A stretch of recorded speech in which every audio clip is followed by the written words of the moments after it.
이번 주 윤석열 대통령의 탄핵 심판이 두 차례 진행되는데 이상민 전 행안부 장관과 신원식 국가안보실장 등이 증인으로 섭니다. 마은혁 헌법재판관과 후보자 임명을 보류한 최상목 대통령 권한대행의 권한쟁의 심판은 변론이 재개됩니다. 취재기자 연결해 자세한 내용 알아봅니다. 신재원 기자. 네, 헌법재판소입니다. 네, 이번 주 윤 대통령 탄핵 심판이 7, 8차 변론을 앞두고 있는데 증인신문 일정이 어떻게 됩니까?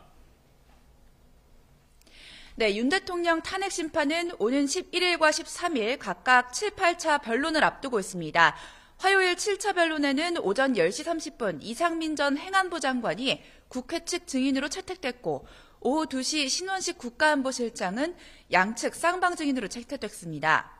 3시 30분 백종욱 전 국정원 3차장과 5시 김용빈 중앙선관위 사무총장은 윤 대통령 측 증인으로 심판정에 섭니다.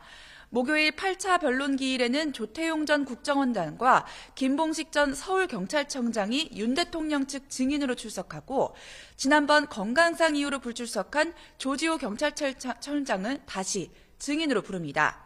또 이날 오후 5시에는 조성현 수방사 제1경비단장이 재판부 직권으로 채택돼서 증인으로 나올 예정입니다. 네, 이런 가운데 윤 대통령 측은 탄핵 심판 진행에 불만을 표시했다고요? 네, 그렇습니다. 윤 대통령 측 대리인단은 어제 헌법재판소가 증인신문 시간을 제한하면서 반대 신문 질문까지 미리 제출하도록 하는 것은 부당하다고 주장했습니다. 헌법재판소는 윤 대통령 탄핵 심판 증인에 대해 주신문과 반대신문은 각각 30분, 이후 재주신문과 재반대신문은 각각 15분으로 제한하고 있는데요. 윤 대통령 측은 실체적 진실을 확인하기에는 부족한 시간이라면서 특히 하루 전날 질문을 미리 공개해서 증인들이 미리 말을 맞출 시간을 제공하고 있다고 비판했습니다. 이에 대해 헌재 관계자는 공개 재판에 필요한 자료를 미리 제출해달라고 요청한 것일 뿐 양 당사자 사이에 차별이 전혀 없다고 설명했습니다. 이번 주 윤 대통령 탄핵 심판 외에도 어떤 사건들이 진행될 예정입니까?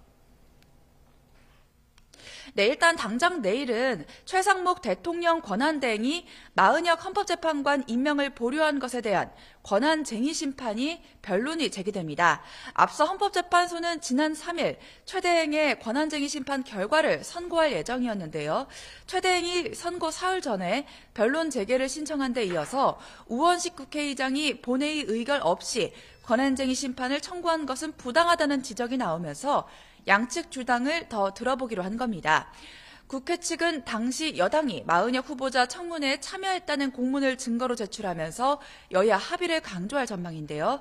최 대행 측은 당시 여당에서 추경호 원내대표가 사퇴하고 권성동 원내대표가 선출된 이후 청문회 불참으로 방향을 선회한 점 등을 관련 입장을 전할 예정입니다.